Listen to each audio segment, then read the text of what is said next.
Hi, welcome to my channel.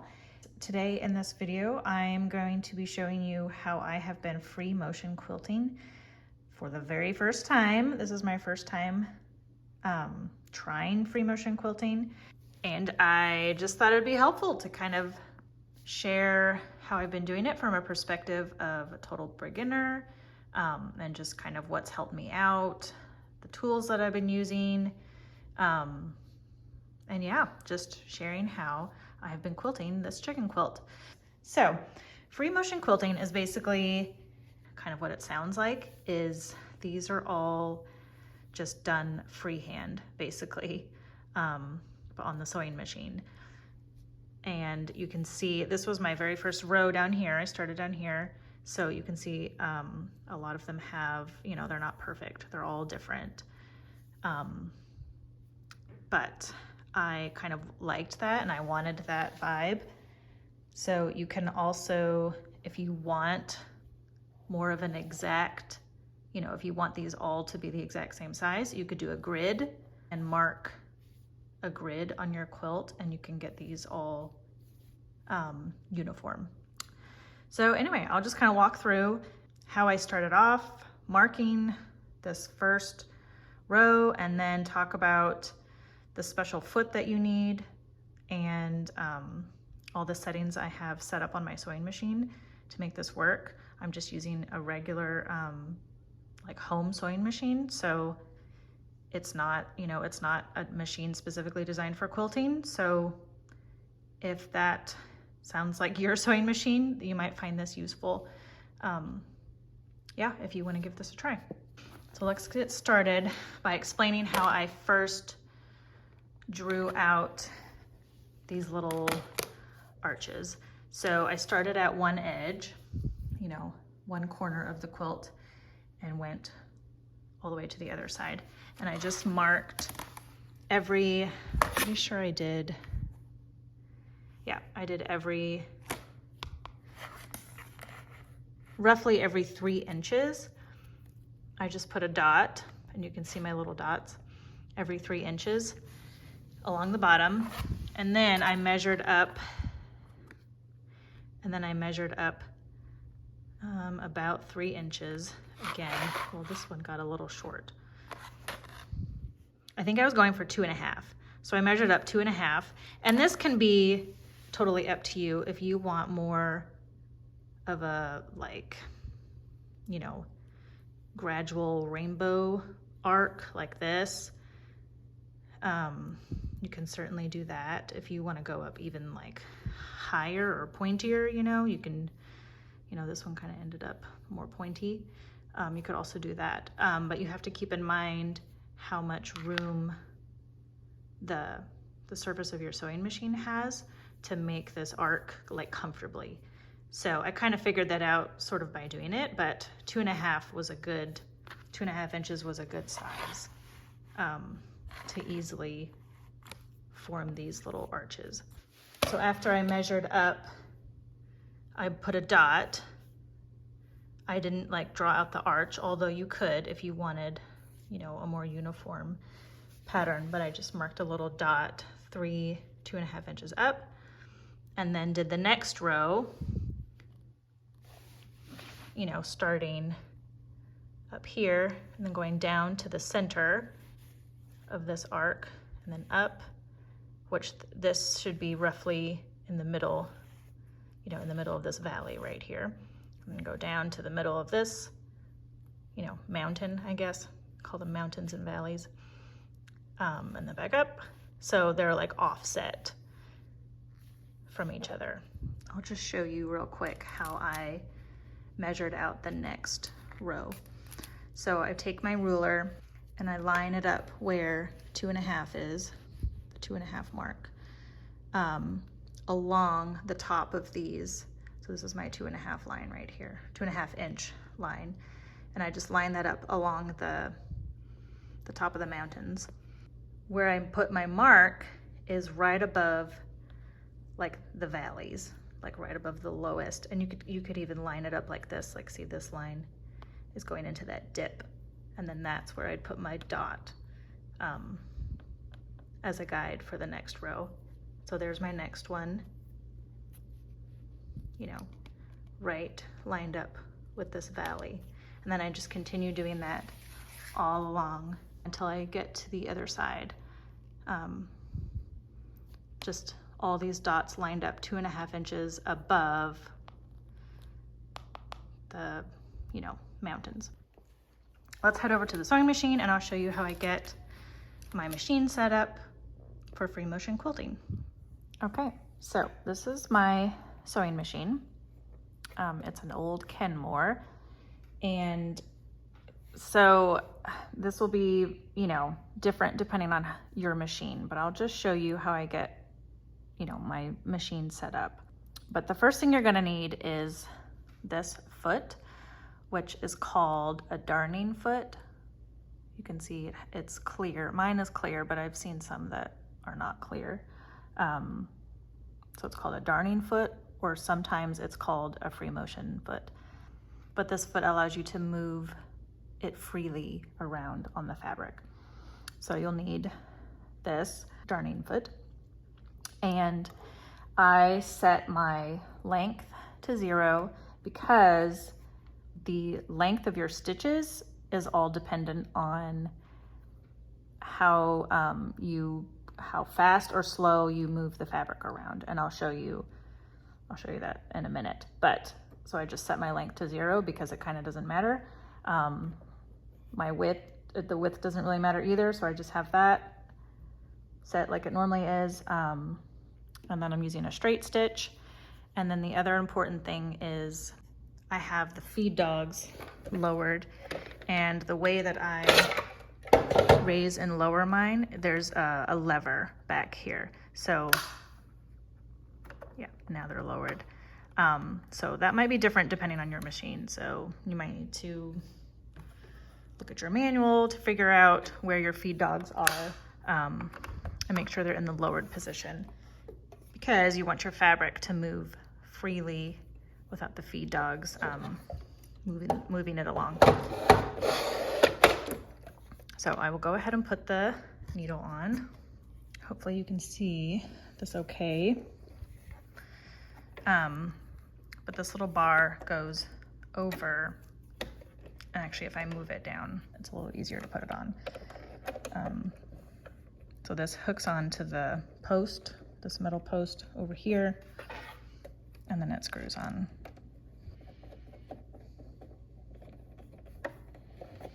And you can see what's interesting with this foot, with the darning foot, is when I hand crank, the foot moves up and down.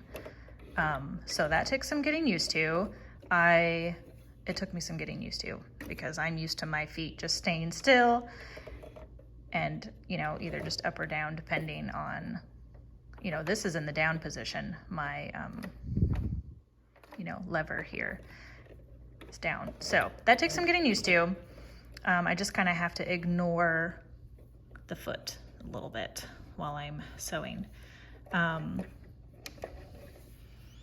Yeah, so let me just show you. Oh, and another thing I have set up, this was something I did after I was practicing a little bit. I had this idea to put one of those sticky felt pads on my foot pedal to stop. Here, I'll turn this off so I don't make it go.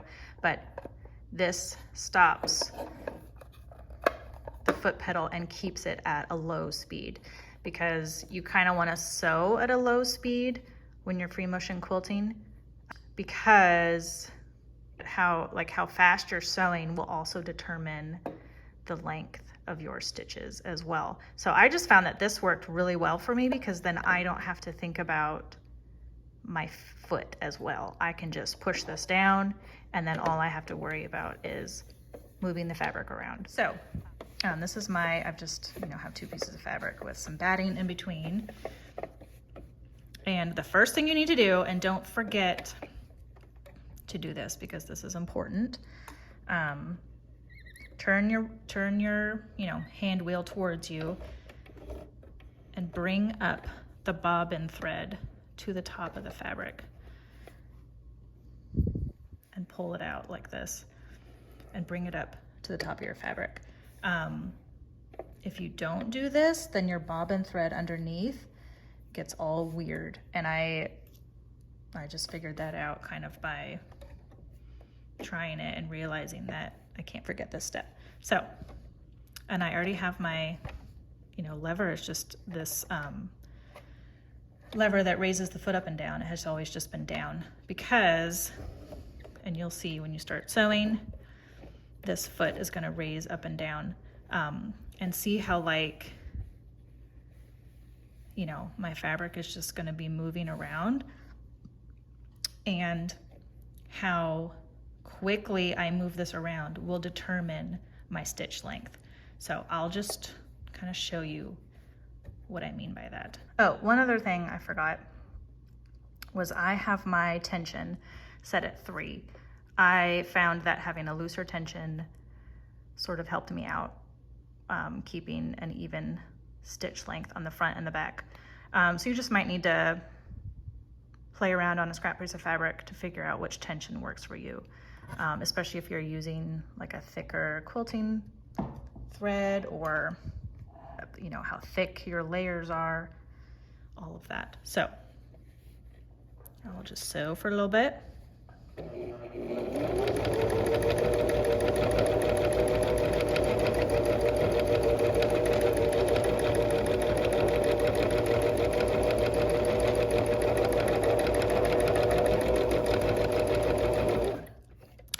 So see how, I am controlling, I am just moving the fabric around to create the pattern, which is the cool thing about free motion quilting. You can control the pattern you're doing, and you can do very, organic and unique patterns just by, moving the quilt around to wherever you want to go. So I'll show you just what happens if since I have that felt pad on my foot pedal, it's at a consistent speed. But you'll find that if you, are sewing at a faster speed, you might need to move your hands faster to kind of match that.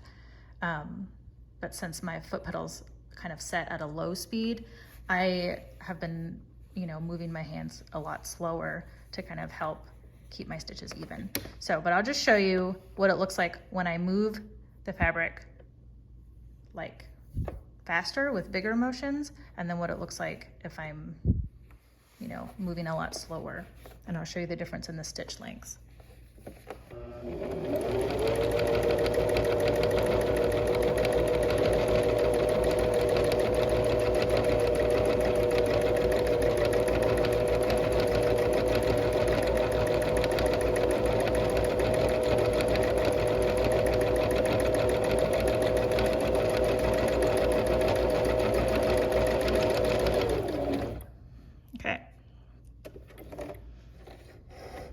My test. So this is where these big stitches, this is where I really moved my fabric around and made these big stitches.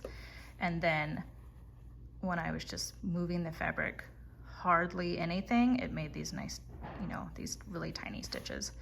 But this is nice if you were like, doing like a swirly border around a quilt, or you were, wanting to write somebody's name.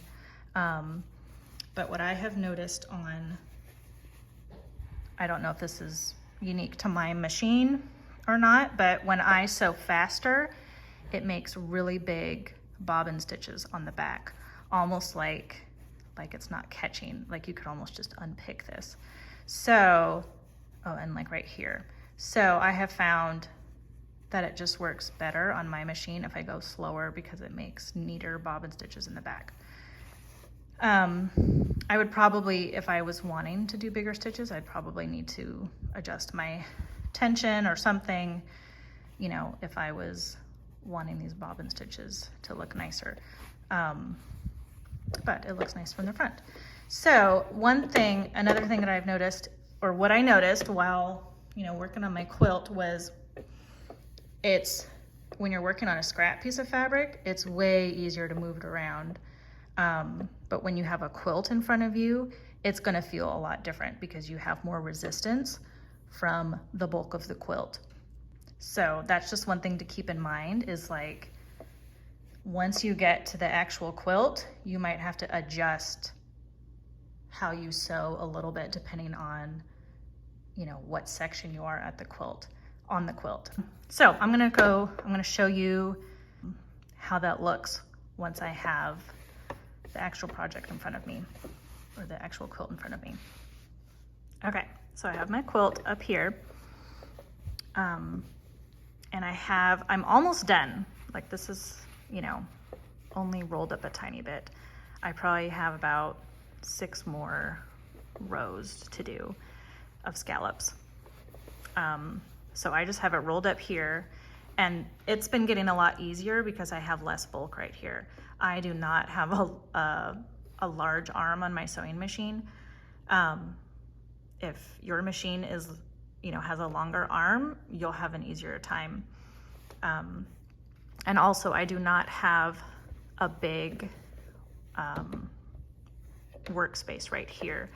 So I've just had to work around that with my specific machine. I'll show you later on what I had to do in the middle of the quilt when this was, you know, the bulkiest.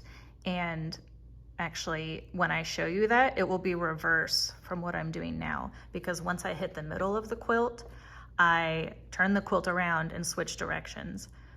I usually just put the needle in, you know, not quite at the edge, just because I want it to catch. But I usually just put it right down on a previous dot that I've made. Right, don't forget to bring up your bobbin thread. And I just have a pin nearby that I use to bring it up. So the key to getting, or one of the keys to getting kind of nice scallops, is to try not to stop while you're doing a curve. So I'm just gonna put my needle down so I can move this around. So as you're coming up to here, or, you know, as you're doing your little scallop or mountain, just try not to stop. And I will usually stop when I get to the tip right here, and readjust if I need to. So that's just something that you have to get used to, and kind of, you know, it was really nerve-wracking at first, trying to keep a consistent, you know, a nice consistent arch while I was making the scallops. And I definitely, you know, messed up a lot at the beginning, and I had to take some out because they were so like jagged. You know, as I got used to it, they've been looking better. So yeah, it just kind of takes practice. But, oh, and the other thing that's been helping me are these quilter's gloves. I started out not using these at first, and I couldn't get a grip on the fabric to move it around enough. So these have helped a ton. You know, just quilting in general, but also especially with free motion quilting. I'll link everything I'm talking about in the description, but these are called machingers, and they come in different sizes, and I got the extra small for my small hands. You know, you'll figure out where it's easiest to hold your hands as you're going. So at the beginning, I'll find it easiest to hold my left hand right here, and then either hold onto the roll of the quilt, or now that I have more room, I can put my hand right here. But this is the dot that I'm headed towards, so I don't want to put my hand too close because the needle is going to go right here. And I need to get my hand out of the way because I'm trying not to stop while I sew my scallop. And again, my speed is set on slow because of that, you know, felt pad I stuck on there, so I don't even have to worry about how fast how, you know, fast my foot pedal is going. So all I have to think about is keeping a steady, you know, pull on the fabric to try to keep my stitches as even as possible. And one more thing before I get started. Starting and stopping has been like the hardest thing for me because, you know, I usually start out really slow, so my stitches are tiny, but that's just something that I have gotten used to is getting the arch going without a ton of, like, you know, jumps or jagged sections. Okay, but here we go.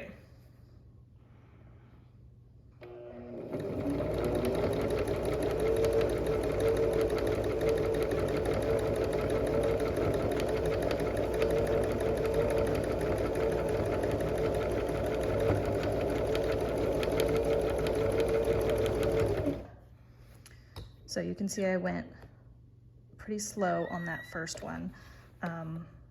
And there's a little, well, you can't see from here, but it's not perfectly straight right here. It has a little bit of a curve in that first line. Just because I find the edges a little, I don't know, somehow I find them harder to, you know, get started on. And then once I get past the edge, I will usually grab onto the fabric like this with my left hand so that I can pull when I'm going up with my left hand, and then when I'm going down, I use this hand to help guide me down. So you'll get that figured out as you try this. And actually, when I was, from the beginning of this quilt, I had to get used to going the other direction. So it was flipped around. I had to use this hand, you know, it was in reverse. So I'm getting used to going the opposite direction now.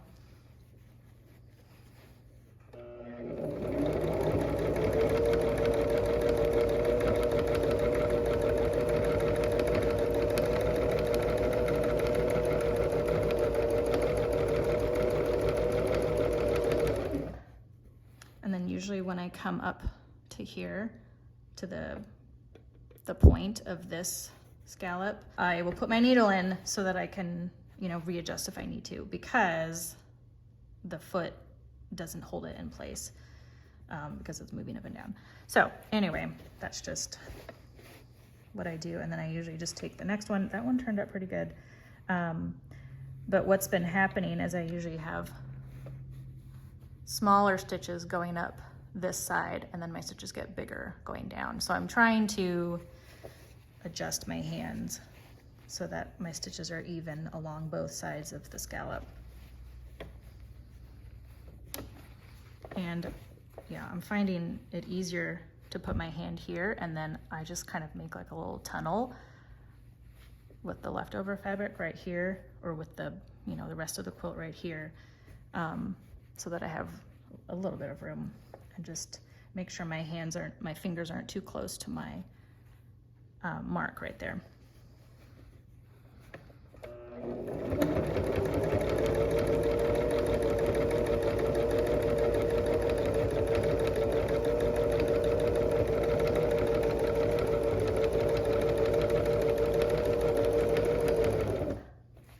Okay, my needle down. That one was okay, kind of pointy. I'm trying to sort of not make, like, this one's really pointy. I'm trying to make my curves more gradual at the top. This one's a little bit better. So like once I get to the top, I try to kind of go straight for a little bit and then down, just so I don't get so pointy like on this one. And then I'm removing pins as I go. Again, if you wanted to draw your lines, that would help.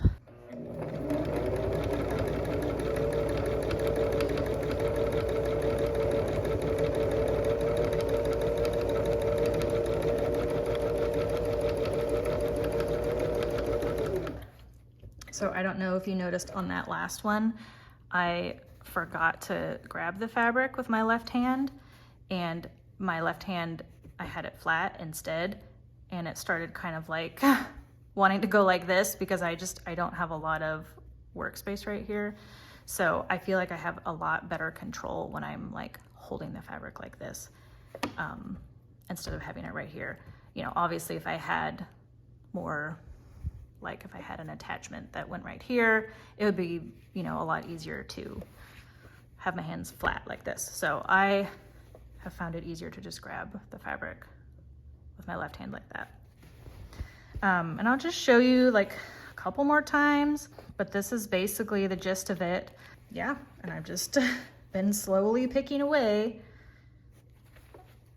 on this quilt, but I'm so close to being done.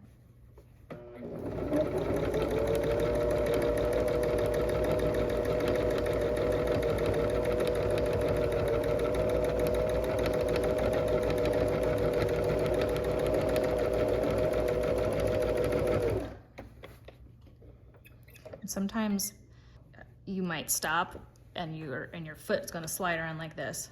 So I try to center it back up and then put my needle down. Yeah, I can't see my mark. There it is. Okay, so let me show one more time.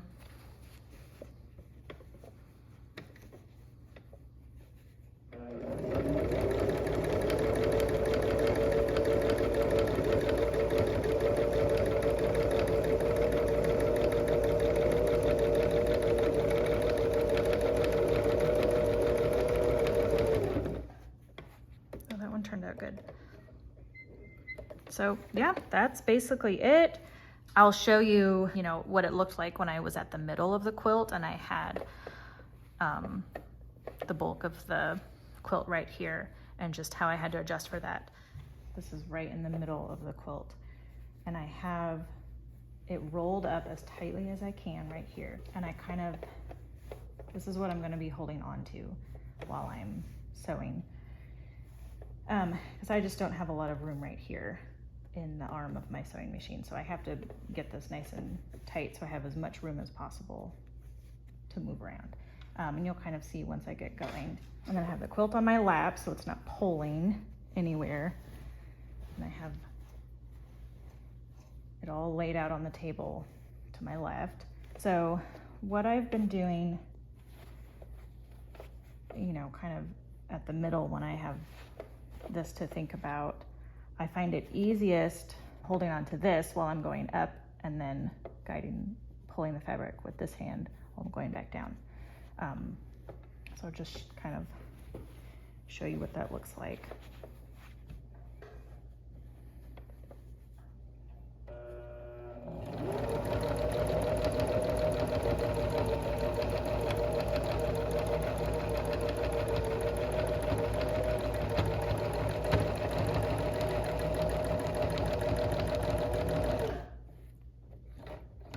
So you could kind of see that I was like kind of having to turn my hand so that I'm not hitting the arm of my sewing machine.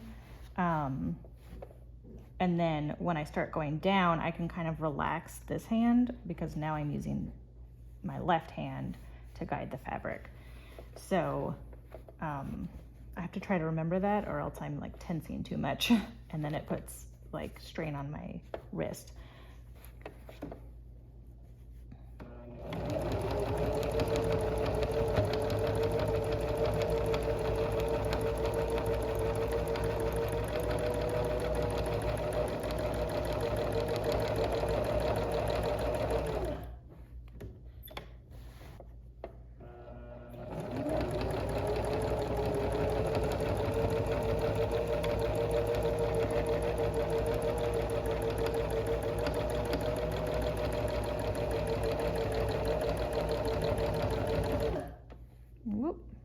And sometimes I have to reposition it because when you're coming to a stop, you know, your fabric is going to want to move around. So I'm trying to hold the quilt as still as I can so that I don't get like jumps in my curve. So I'll just show that again.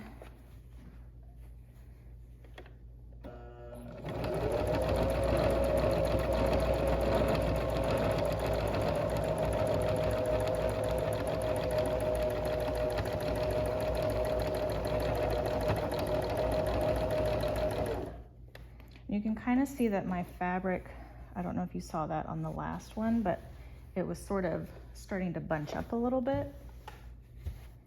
And I've kind of noticed while doing free motion quilting that that's okay, that it usually kind of figures itself out. But it would kind of stress me out at first, thinking it was going to cause like a pucker.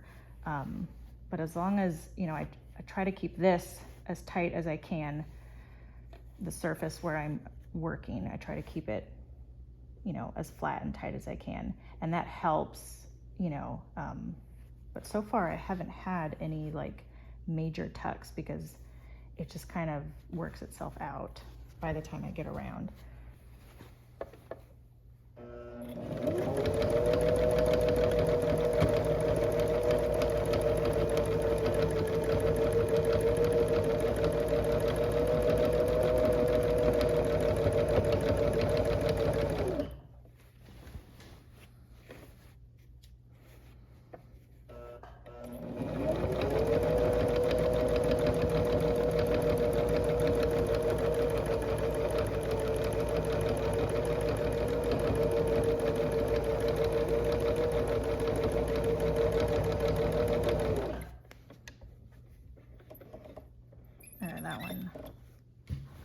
That one did not turn out good. I think because I was trying to hold it with my hand instead of holding onto this part. I just think it's working best if I can roll this up tight like this.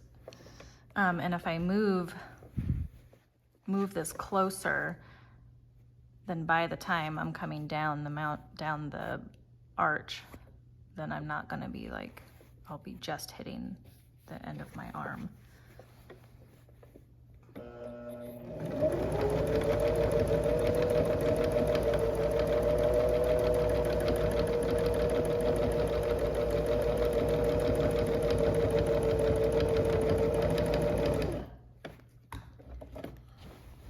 That was a little bit better, but anyway, I hope that's helpful to see just how I've been doing this. I'm learning a lot, just kind of by just learning by doing. So, which is, I feel like that's kind of what you have to do with free motion quilting, is you just kind of have to go for it. So I just ran into my first issue while working on this quilt. I didn't check my bobbin before I started this row, so I had to stop and start when I ran out of bobbin thread and reload my bobbin thread. And then when I started again, I checked the back, and the bobbin thread started looking like, started looking like this, where it like wasn't like it wasn't catching with the top thread. So I kind of had to, and actually I just noticed, this is a previous row. This is about 4 rows down, 4 or 5. So I will need to unpick this, and I'm going to do this one again because it's just like, it would just unravel so easily. It's basically like not connected. So I kind of had to reconfigure some things. I actually had to test out my tension again. I had to adjust my bobbin tension, which I do on this little screw in here, that little screw. And then I had to adjust my top thread tension, and actually I ended up having to put it up to 4, and I had originally started at 3. So I'm not sure what happened, but I kind of wrangled with my machine for about 30 minutes before I got it back on track. So now it looks better. But I was a little worried because I'm like this close to finishing.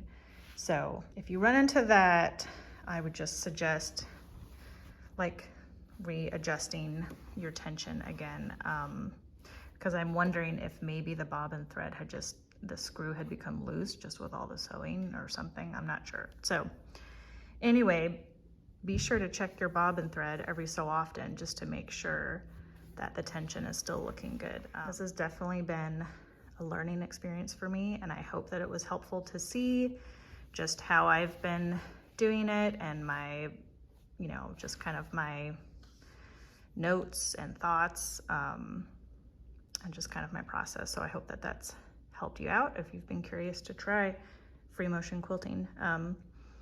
Anyway, but thanks for watching and happy quilting.